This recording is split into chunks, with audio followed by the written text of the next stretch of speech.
So I first met Howard and Josh through a wonderful company called Well Start Health that I now advise, and Olivia Kelly, who's the CEO, is actually on the call as well. So Olivia, you can chat in as well and chime in whenever you Hey, want. Olivia. So essentially, Josh and Howard, Olivia found Josh and Howard really because they are this like really incredible magical coaching team that that I believe, hi Olivia, that I believe have been able to achieve some truly remarkable transformation. That even just before we started this call, I said to Howard, you guys probably have the most experience out of anyone certainly that I've worked with in terms of really guiding, supporting, and witnessing some amazing transformations. And speaking of transformations, I mean, Josh and Howard also have their own incredible stories.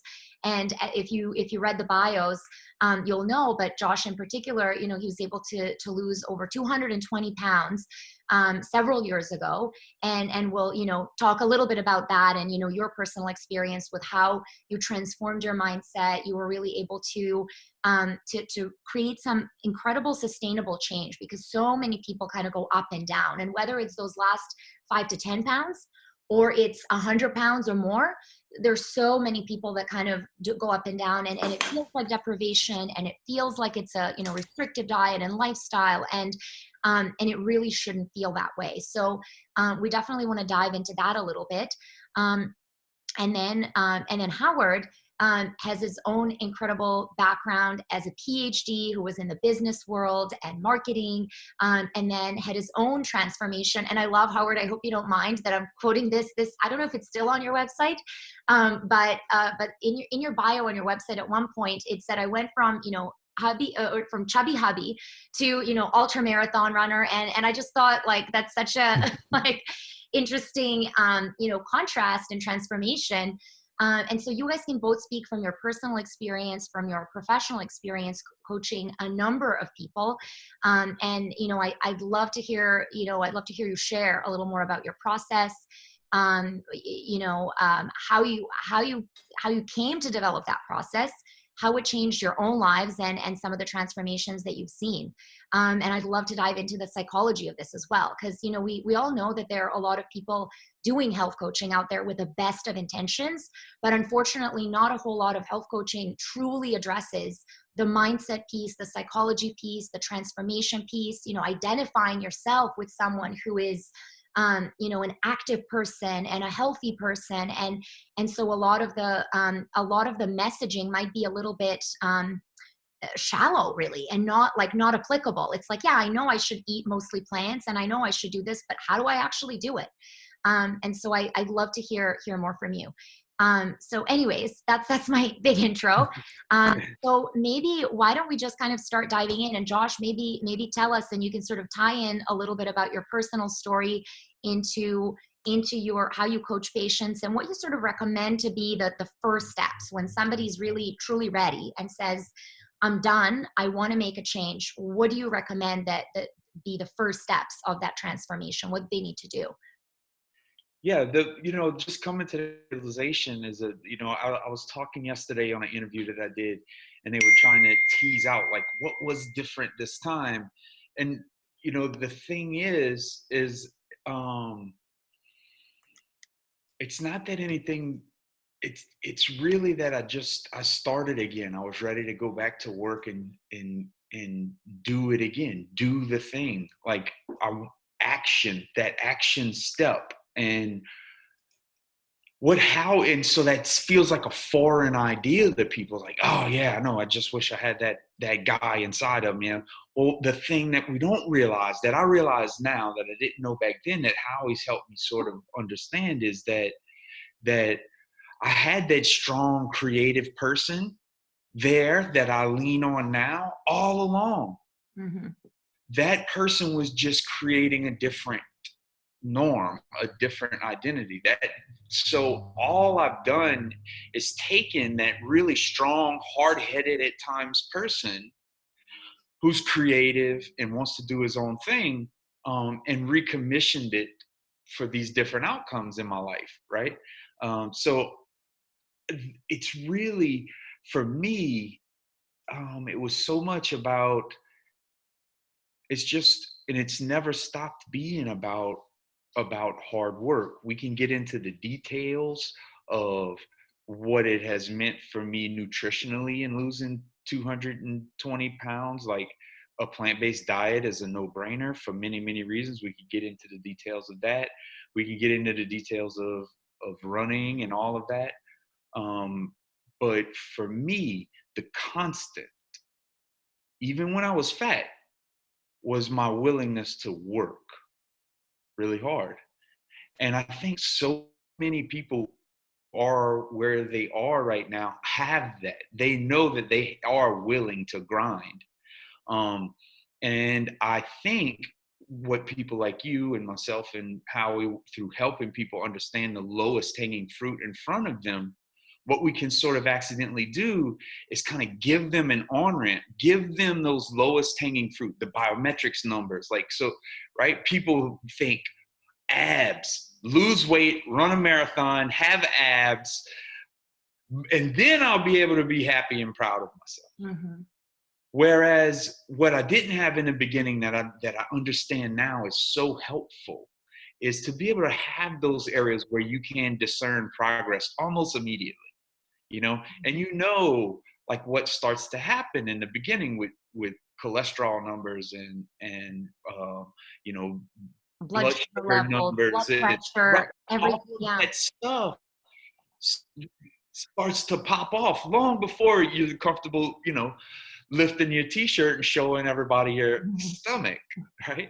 So to give people that starting place, that is so critical, I think, for them to begin to understand that they have the capacity already. It's not like you have to create this strong creative person, and so that person's already there and he's a genius.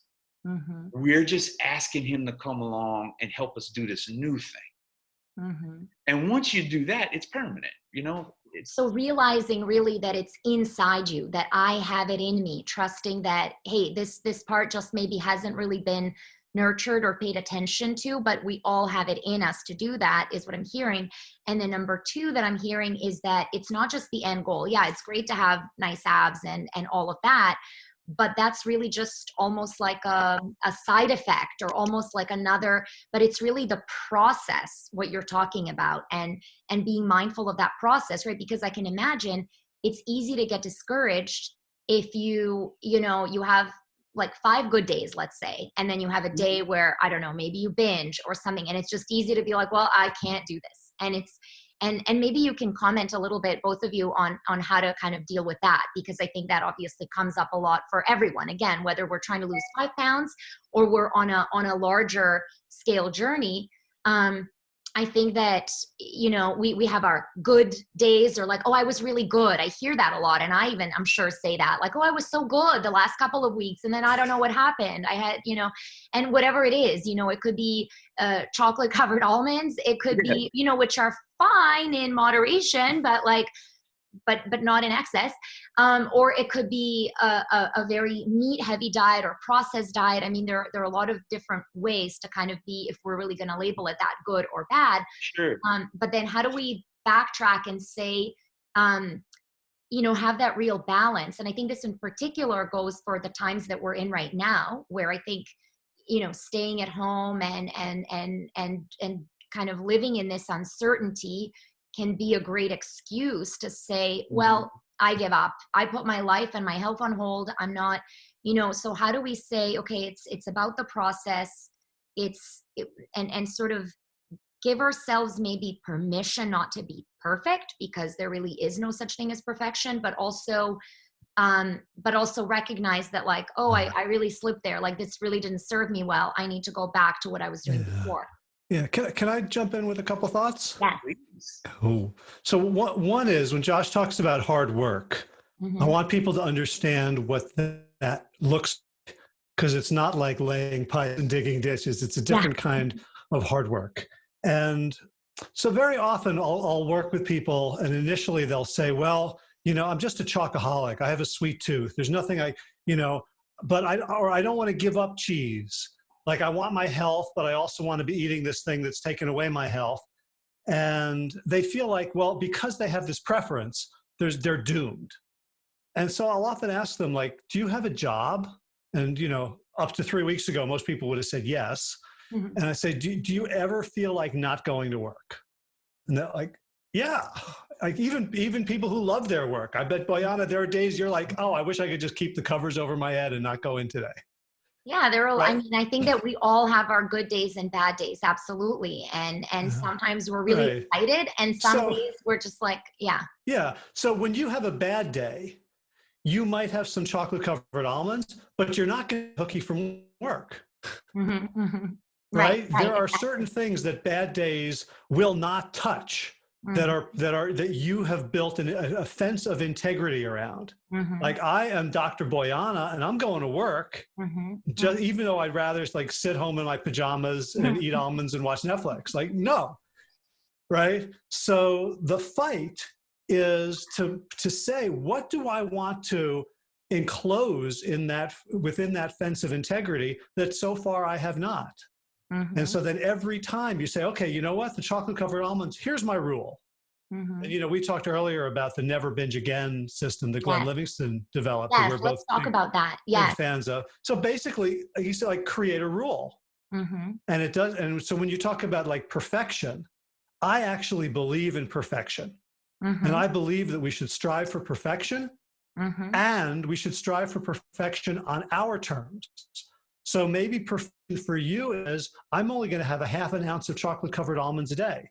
mm-hmm, And if you do that, you've done it perfectly. So that when we create bright lines, when we create very clear standards or rules, then we get to know if we're breaking them or not.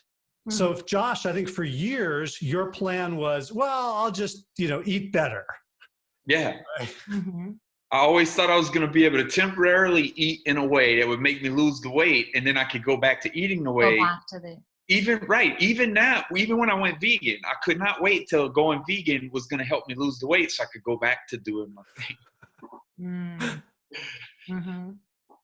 And what about, I see Catherine has put in a couple comments. She says, congratulations on the weight loss, Josh.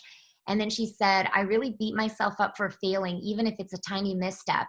So maybe we can talk about that, right? So we create these, SMART goals, and maybe we can talk a little bit about SMART goals as well. And then let's say, we don't meet that goal for a day or a couple of days in a row. How do we not beat ourselves up, but still strive for that personal perfection or that personal goal, but without really beating myself? Because oftentimes beating ourselves up, and I don't know, Catherine, if you can relate to this, but I know that if I beat myself up over my dark chocolate excess or whatever, that actually in my mind is like, well, I've already kind of started out a bad day or a bad week. It's okay if I have something like that tomorrow again, And so the beating up can almost reinforce the negative habit and sort of allow that. So maybe we can talk a little bit about that. How do you normally counsel patients? Yeah, And what works for that? I can speak from experience here. Not spent a lot of energy beating myself up over my transgressions, because in lieu of actually putting forth the effort of doing the things.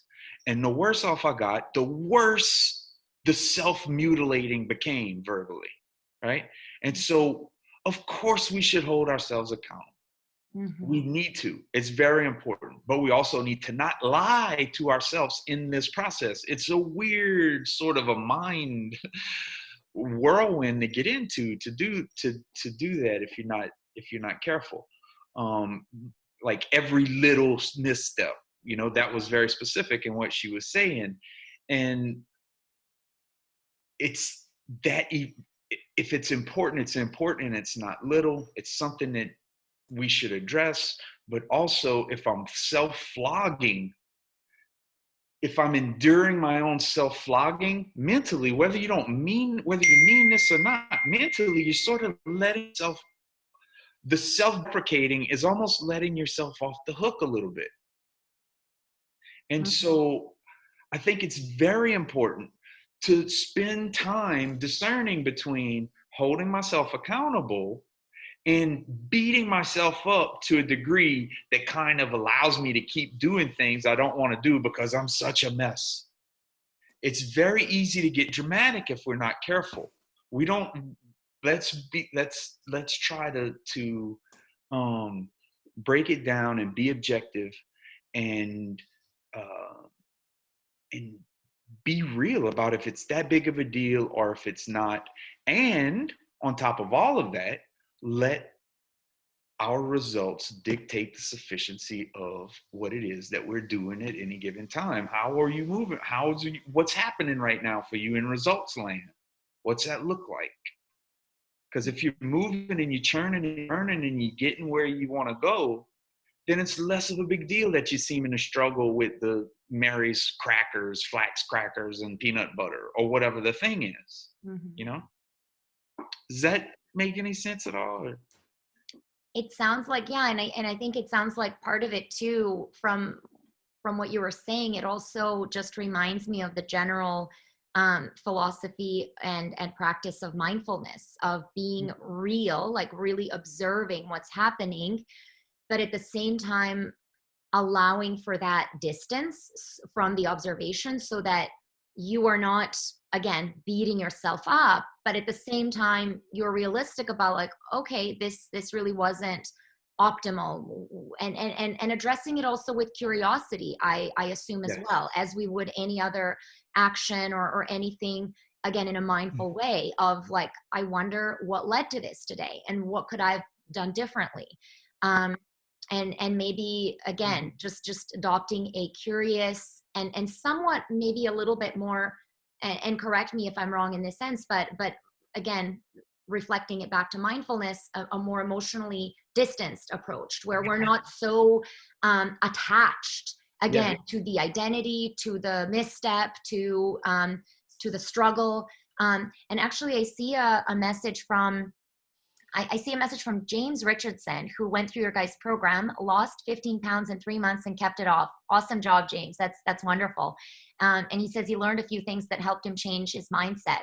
So if you wanted to chime in, James, and just let us know what that was, feel free. But that's awesome to hear. And then I see Pam saying here, how do we believe we can do it and have it in us if we've been struggling with this for years and haven't been successful before, right? So again, we talked about a lot of people think small, right? Yeah. Back and forth. How do you cultivate that belief? Like, I really have it in me. This time it's going to be different. Right. It takes winning. It takes momentum, right? And it takes momentum, and it takes being able to get some successive wins, right? Which means we need more tests. The more tests we have in a semester, the better chance we are to have a good grade, right? So break it down smaller. We think of these big milestones instead of what the heck are you eating for lunch today? What's the plan around that? Do you have a plan? Is it a loose plan? Do you plan to just hop into a grocery store? Because that's me often. That's my prep work usually is I know I'm going to be around somewhere with a grocery store, right? So what's the granular, and if you can get start stacking up wins. Boy, lunch was crap today, but I did good for supper when I woke up for breakfast, and then, boy, I'm going to roll. And if you can keep winning, and then you have some measurables that can pull you along. That's why I was talking about the low-hanging fruit with the biometrics and the weight. These things, latch onto them. Let them tell you you're going in the right direction. You know, that breaking it down small enough so you can get some wins and let them build momentum. That's tremendous. That's great. Yeah. And maybe Howard, can you comment on that as well, and those goals, and really how do you guys support people in sort of setting those goals and checking in with themselves and looking at those objective and subjective measures maybe? Yeah. So, well, the first thing is if people get mad at themselves and self-deprecate and beat themselves up whenever they fail, they're playing the wrong game. Right. Like when I was a kid, I used to play any sport that I could or any game, and I was a sore loser. So every time I lost, like in chess, my father would take my queen, I would cry, I would have tantrums, he'd have to give me the move back. In playing tennis, I remember throwing my racket. So I wasn't playing for money. I was playing against my dad. And I was such a sore loser that it was no fun for anyone. I was playing the wrong game, right? The right game when you're playing chess or tennis with your dad is, hey, let's have fun. Mm-hmm. So what's the right game to be playing here? And we start with the growth mindset, which is the idea that can you change? Can you grow? Can you learn? Many people don't believe they can when it comes to their health. I have a sweet tooth. I'm not a morning person, or any one of a zillion excuses that Josh and I have heard why I can't do this. And it's always a fixed definition that limits us. So first of all, like, look back on your history and see all the things that you have done. So if Pam says, like, I've been struggling with for years and I haven't succeeded, well, that's probably true of a whole bunch of things in your life, Pam, like learning to walk. Like maybe it took you 7-8 months from that first step to be able to walk without help, or tying your shoes, or, I don't know what your profession is, but, reading a spreadsheet, writing a proposal, whatever you're good at one point you weren't good at it. And the more you get paid for it, probably the harder it was to learn and the longer it took you to learn it. So understand that we are all of us growth machines. And we grow based on objective measures of feedback. So when you hear yourself beating yourself up, realize that that's not only, it's easy to say, well, stop beating yourself up, but then people are going to go, oh my God, I was beating myself up again. And they're going to beat themselves up for beating themselves up. So I love the word you use, curiosity, which is to bring curiosity to that voice inside your head, inside your body. When you approach it with some curiosity, here's what you're going to notice. I promise you, you will notice this. It's the same voice that tried to get you to binge in the first place. It's not your friend. It's not trying to make you a better person. It's trying to make you so miserable that you just go back to the cookie jar again. So understand that whenever you have a voice that is trying to make you feel bad, the goal of that voice is to get you to self-medicate with the same thing you just did that made you feel bad. So let's change the game. Think about, like a kid learning how to play the piano. If they hit a wrong note, do they go, oh my God, I'm so sorry. Oh, I suck. I should never play. Or do they go, oh, I had a C sharp. I was aiming for a C. Let me try again. Right? Which kid is going to learn? Which kid is going to attain mastery? I love that analogy. Yeah, that just makes it so clear. Right, because we're asking people to do something that's not natural or normal.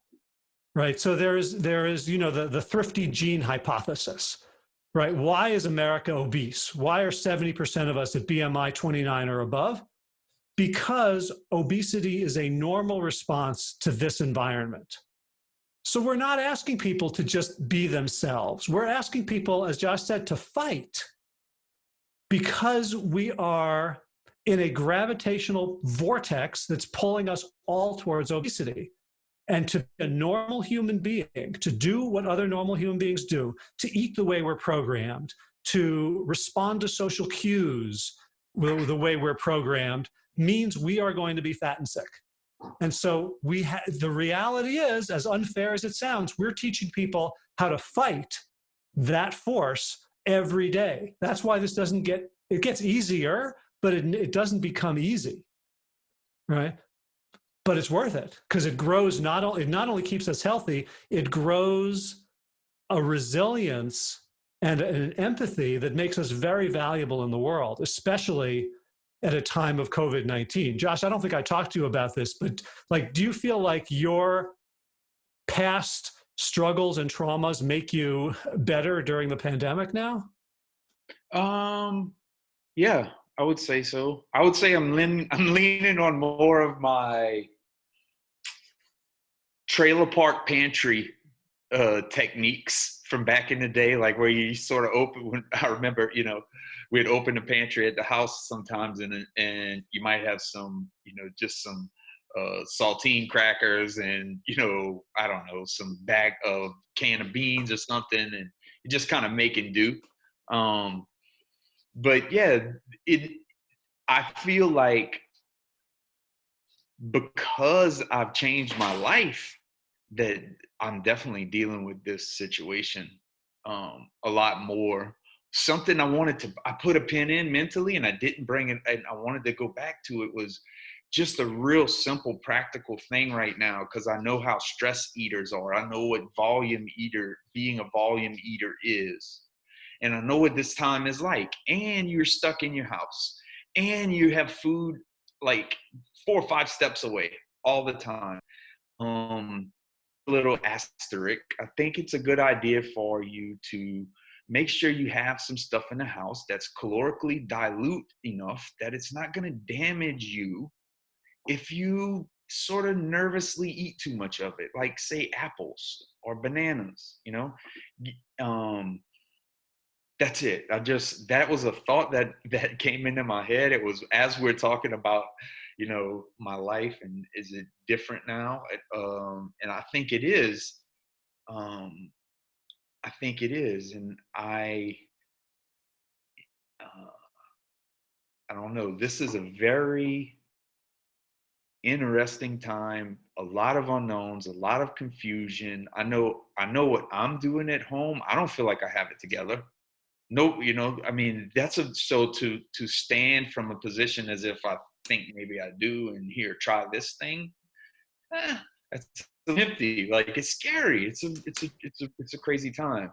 So to be able to surrender to some of that while still keeping true to what it is we're doing here, which is having a healthy human body that can best withstand whatever it finds itself having to deal with. If we can, grab an apple instead of the Reese peanut butter cups, I think that's a really smart move. And so there's striations in, screw it, because that doesn't necessarily mean anything. It could be a volume decision. You're saying, screw it on. I'm eating my 5th potato today.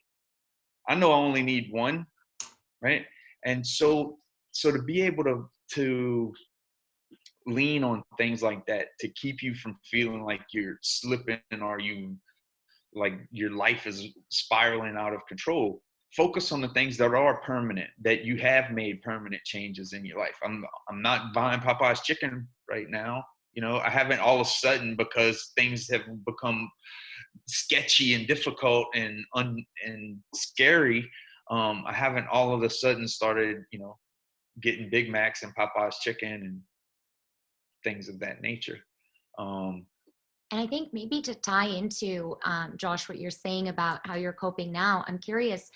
So James actually shared with us the top things that he learned, and I'd love to kind of dissect this a little bit and address it, because I see that Catherine also is talking about setting manageable and progressive goals. And then James said, that his number one was setting realistic goals. And we're talking about COVID-19 and this setting of uncertainty and fear.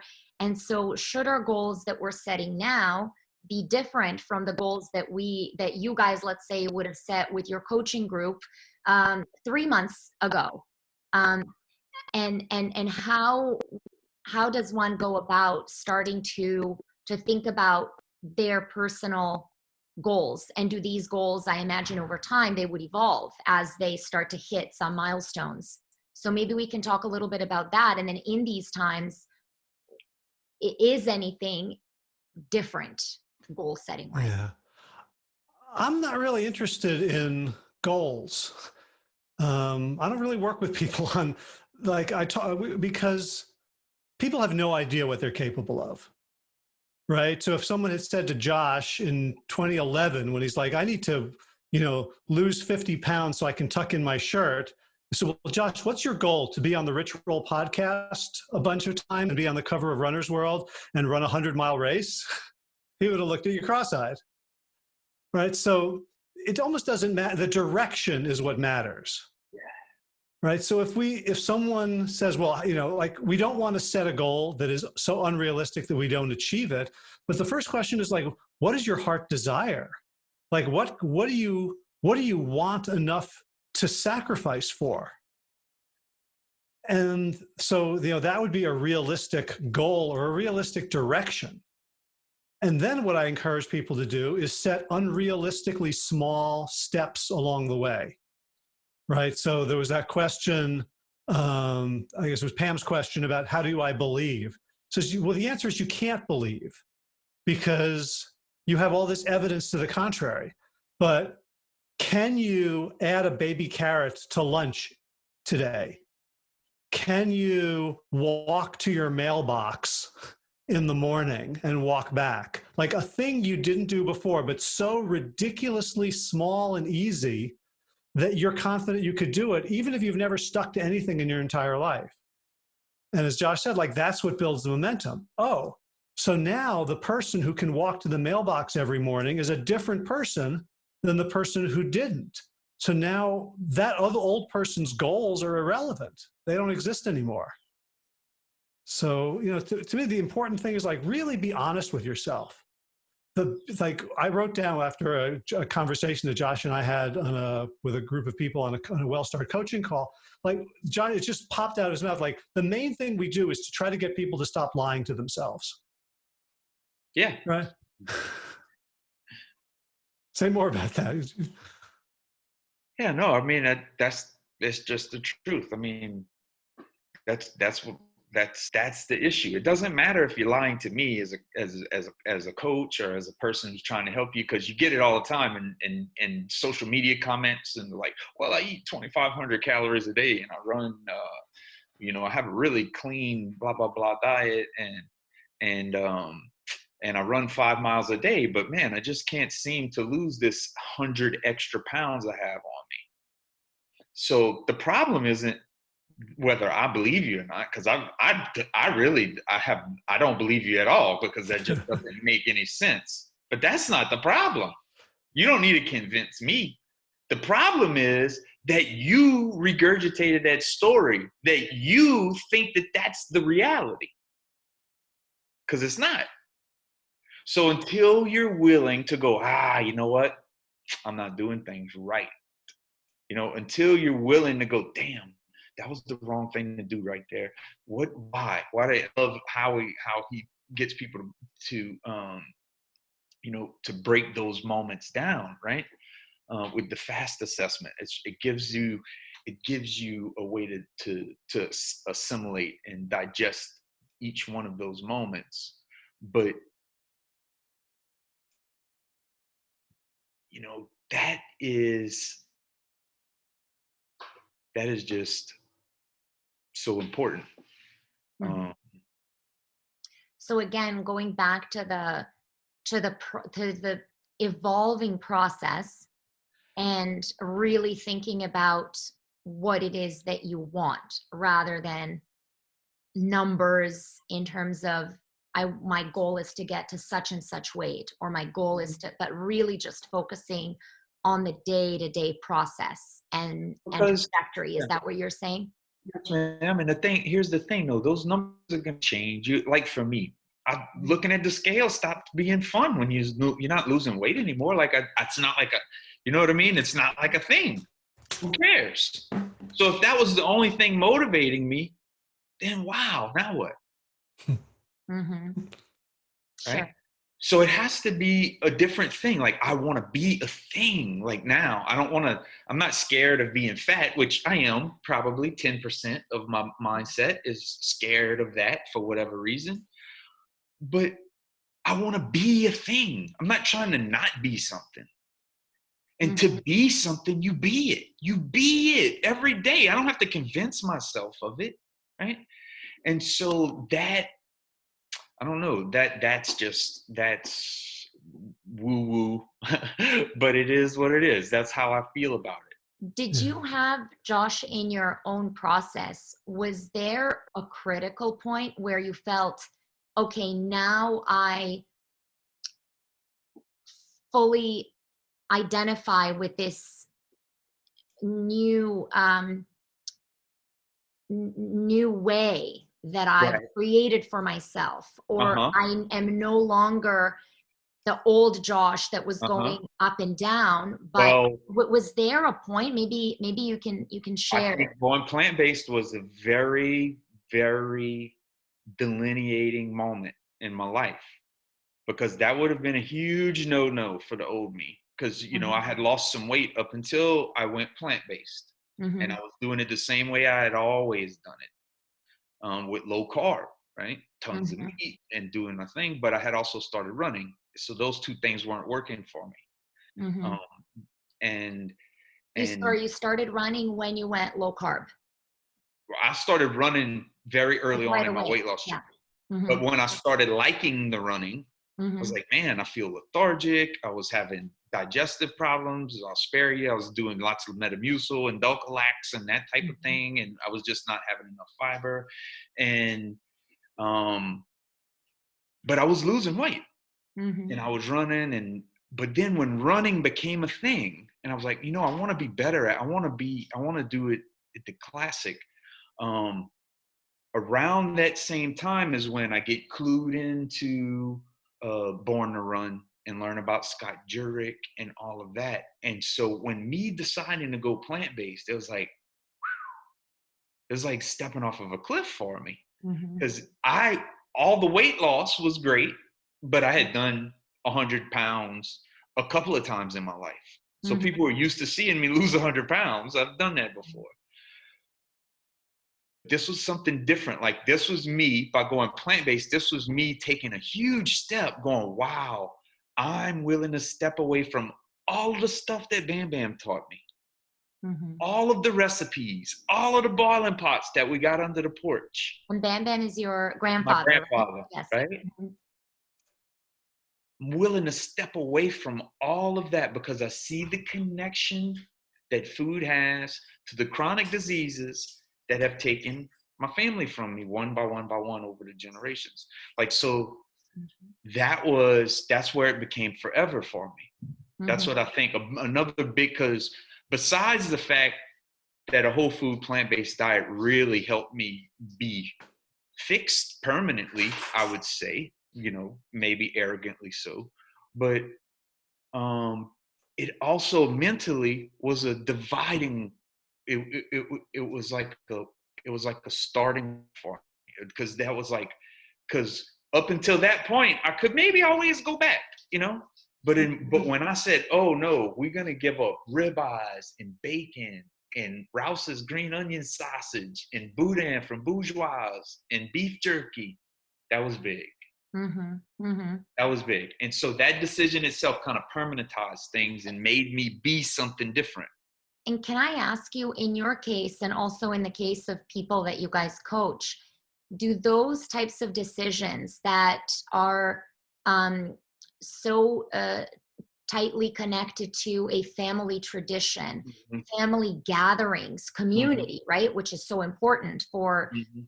for our health and well-being and our um, did that feel like a loss, or were you already at a point where you just were like, this is not serving me, this is killed my family members, this is going Oh, to it was kill me, very scary. and it was just the end of that era? It felt like a loss. It was scary. It felt like a loss, especially in the beginning. And I had to pose it to my brother, to my family, as something that this is just temporary. This is going to help me. This is going to help me lose the rest of my weight, but this is just temporary, you know? And I had to put it that way even to myself, because it was so scary. Mm-hmm. It was so scary and so different. And so, but after that 30 days was up, and I had to do that so I could be consistent. I wanted to really know if what I was reading about was true. What I had seen in Forks Over Knives and all these things, is this what, Mm-hmm. and lo and behold, and what I was hearing on Rich Roll's podcast, and all of these things were coming true. And so that bled out to the rest of the immediate family. Those truths were just as evident to them, and they began to also implement. So what that implement that lifestyle themselves. So that sort of has created like this de facto sort of insulation bubble around me here. Mm-hmm. And we serve as that bubble for each other. My sister, my brother, my brother-in-law, my mom, my dad, all of us, my mother-in-law, all of us are plant-based, and we all sort of are our own community, right? And we have extra family community as well. But it was definitely, I would say that even bigger than the taste of food, which there's a big difference between a bowl of chickpeas or broccoli and, crispy bacon, when we just talking about pure facts of dopamine release and caloric density and hyperpalatability and all of that. And so to think that we're going to be able to, like, I forgot, I'm so sorry, I forgot what the heck I was trying to say. But we were talking about my family.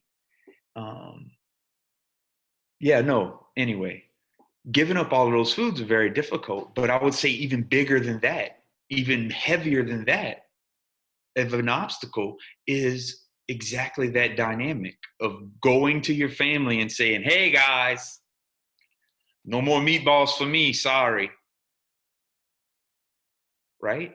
And how sad is that? Because if that's the truth, if that's really what's going to keep people away, even though they have vegan creations of all kinds of stuff, but if it's that thing, how do we ever fix it? How do we ever fix it? Because who's going to turn their back on their family if that's the way you see it? So it makes what I'm doing even more important to me, I think that the COVID-19 is a kind of opportunity to shake the snow globe a little bit, right? Because people who are healthier are an asset to their family, right? And they're not going to, if you don't get it, or if you get a mild case and you're really healthy, you don't shed the virus as nearly as much. You don't spread it. You're able to work. You're able to support other people. And beyond that, we're seeing that all these pandemics come from modern animal agriculture, keeping these animals in unsafe quarters. And then in the United States, we drug them with antibiotics. Yeah. And so now most Americans are vulnerable to the superbugs, the MRSAs, and the other antibiotic resistant bacteria. And so to say, you know what, I am going to change the way I eat to reflect the kind of world that's not going to keep sending these pandemics towards us, right, is somewhere where you can say, like, I'm doing this for my family. In the same way as, like, when a surgeon cuts people open, and you might think that's a pretty nasty thing to do. Like, they wouldn't be very popular, but they're saving lives when they do it well. And maybe we need to do a little bit of surgery, especially when it's so stark now. Usually when Josh and I work with people, and Bojana, I'm sure you too, as a lifestyle medicine specialist, functional medicine, you're dealing with the fact that the cheeseburger tastes good now, and the weight loss is 10 months away, and the avoiding disease is 10 years away. Well, guess what? We've just shortened that curve by a lot. Right now, the people who are healthy, by and large, are surviving, and the people who are unhealthy are succumbing. I think it's, absolutely. And I think, in discussing this with so many of my colleagues, I think it's going to be really interesting. I mean, most of the data that's coming out now in relation to COVID-19, of course, is in relation to these novel therapies or repurposing some of the other drugs to treat acutely ill people, as well as obviously the research into testing and vaccine and so on. And again, these are the most pressing things right now of how can we help with this crisis. But I am really, really curious to look at the data when we go back and we see who are the populations, other than, of course, the obvious that we know, people with type 2 diabetes, people with COPD, heart disease, and so on. But even, looking at people who might have subclinical chronic disease, or people who might have obesity, but maybe are not yet type 2 diabetic, looking at this cumulative data and seeing, well, what does an unhealthy lifestyle, what does that mean, even when we're not at that point 10 or 20 years from now, developing chronic disease? What does that mean in terms of our inflammatory response, in terms of our ability to fight infections? That just brings this more immediate. And I think that what's unfortunate is I'm seeing a lot of people now, unfortunately, taking a step back and almost putting their life and their health on hold. For a lot of us, it's the commuting that's the excuse. It's the long work hours. It's not being at home to cook my food. And it's like, now we're actually in the midst of this crisis. Many of us, unless we're essential workers on the front lines, many of us are at home, working from home, and have the ability to cook at home, to learn some of these skills, to experiment with, as Josh said, like even just start with, with some beans and quinoa and make a salad and see what works for you. I mean, and find the routine that works. But unfortunately, I think not a great percentage of the population, from what I've observed, is really taking that opportunity now when we really need to. Build in my life, in my experience, building my physical power has been directly related to my mental power. Like, the more physically confident and capable I feel, the more capable I feel in my decision-making process and how I'm going to behave when I go to a restaurant, or what's going to, what I'm going to do, what I'm going to buy at the grocery store. Like, it matters, but it doesn't start. You can orient that way without ever running a step. I know so many people hear me say that and know that they can't run or won't ever run, so completely dismiss everything that I said. And that's when it goes back to what Howie was talking about. In your marathon might be going to the mailbox. You may not have walked to the mailbox in 5 years. You may have no reason to go to the mailbox. Well, go anyway, right? Those things, to push whatever your physical boundary is, push the forward edge of your physical capacity, whatever that is today. And don't lie to yourself in discerning that, right? That's another part about lying. Like, so many of us are now 100 pounds overweight, but we played football in high school. And if we're going to get out there in them streets, man, we're going to go and we're going to, blah, blah, blah. And then next thing you know, you laid up and, I tried the running thing and now I'm hurt, and then you get fatter. No, start where you are. Be exactly there and push the forward edge of that capacity, whatever it is, as a style of how you live your life. It doesn't have to be exercise. It's about capacity, Yeah, it can be walking, dance, capacity, right. Yeah, the biggest thing I found that I can look at to see whether someone's going to succeed or not, right, is their relationship to the word now.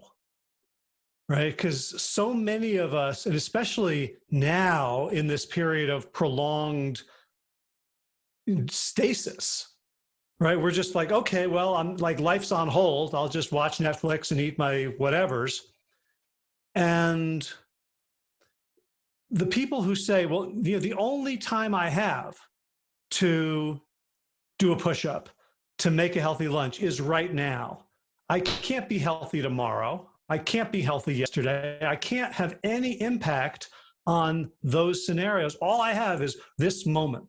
And so if you're stuck in what feels like an endless now, then you have an endless opportunity to do better.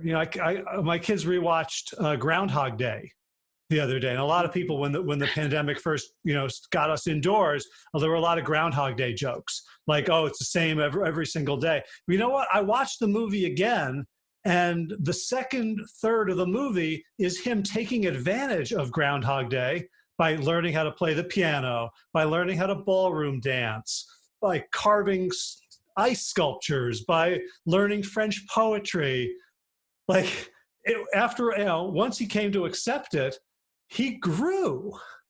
And, like for me, that was a fantasy. Like imagine like time stands still and I can progress.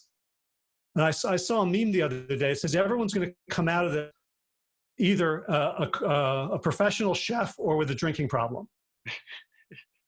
Right? So we get to decide whether we grow ourselves so that we can serve others, so that we can be part of the solution when this all shakes out, or we get to live in stasis. So anyone who's watching right now and is like, yeah, I'm on the fence, I got to think about this, maybe I'll start Monday.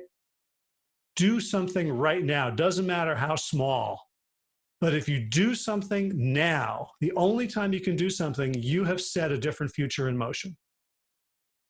I love that. I really love that relationship to now rather than delaying it. And I think, and that now could really mean, for those of you that haven't had lunch yet, it could mean adding that 1 carrot to lunch. It could mean adding a salad to your dinner. It could mean doing, 10 push-ups after this call, or 10 ab exercises or something, or just having like a dance party at home. It could take so many different shapes. And again, and I really wanted to mention this because I find it to be such a powerful tool, even in my own home with my kids, but changing your state. If you find that your now if you're stuck in your now, and if you really, whether it's, wanting to motivate to go out for that run, or to, or even just emotionally stuck, maybe in some story or a loop that you're telling yourself, or in the worries, have a dance party at home, listen to your favorite song, do something to change your state, and then make a decision about what you're going to eat for lunch or what you're going to do next. I have loved all of the random lives, whether Instagram or Facebook, of all my musician friend, like all of the people I enjoy listening to their music, and they're stuck at home, and it's just like randomly somebody. It's just been wonderful to break the monotony. Yeah, absolutely. Yeah, and connecting virtually, and I think there's a lot to be gained from that, because we still need to maintain that sense of community and connectedness, spontaneity, and yeah. Just, we're plant eaters. We're also meant to be together. So this is weird. Yeah. Which is, maybe this is actually a great kind of segue to our conclusion, which is, one of the things, and I believe that actually James mentioned this a little bit earlier, and something I definitely wanted to touch upon, but the power of group support, the power of having whether it's a coach, whether it's a friend that's doing this with you, keeping you accountable, texting you, talking to you when you're, maybe about to engage in some, not such healthy behavior. Maybe talk a little bit about that, and then maybe you can share where people can find you, and we could sort of end it there, and see if we can answer any last few questions that you might have.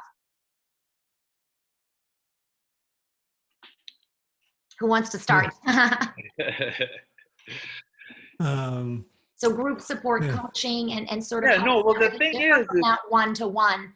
Right. So yeah, that community component was something. That's another thing that, we didn't touch on every part of what worked and helped me along the way, but that community thread has been there from the very beginning. I'm in a very community oriented environment, being in South Louisiana, so I get community, and I need it just like everyone else, but especially here, I think. And so, but from the very first day, I had my buddy going to the gym with me, and then once I started running, it wasn't as much about the running as it was about being there with him, because I said I was, and so, and then that grew into me, running my very first race. And then that introduced me to a whole nother community of these people who run. And then I go plant-based and I get introduced to that community. And then, whoa, there's plant-based runners. There's a whole other community, right? So let yourself let yourself, just like we were talking about, curious about habits and places for change, let yourself be curious about the potential support group that's out there waiting to coalesce around you.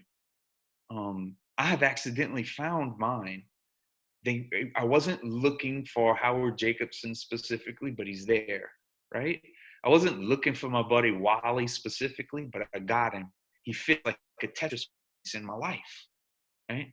These things, when you live and you move and like it, the right community will come. And in the meantime, just be open with people around you. I have loved using social media and, holding myself accountable and those types of things. If you're too nervous for that type of a setting, what we do at WellStart is a lot more private and, but still very similar dynamic of being able to connect with other heartbeats who are having the same struggles and successes that you are. So you can resonate and keep pushing each other forward. Right. And I would say make sure you find a community that resonates with and reflects back positivity and accountability.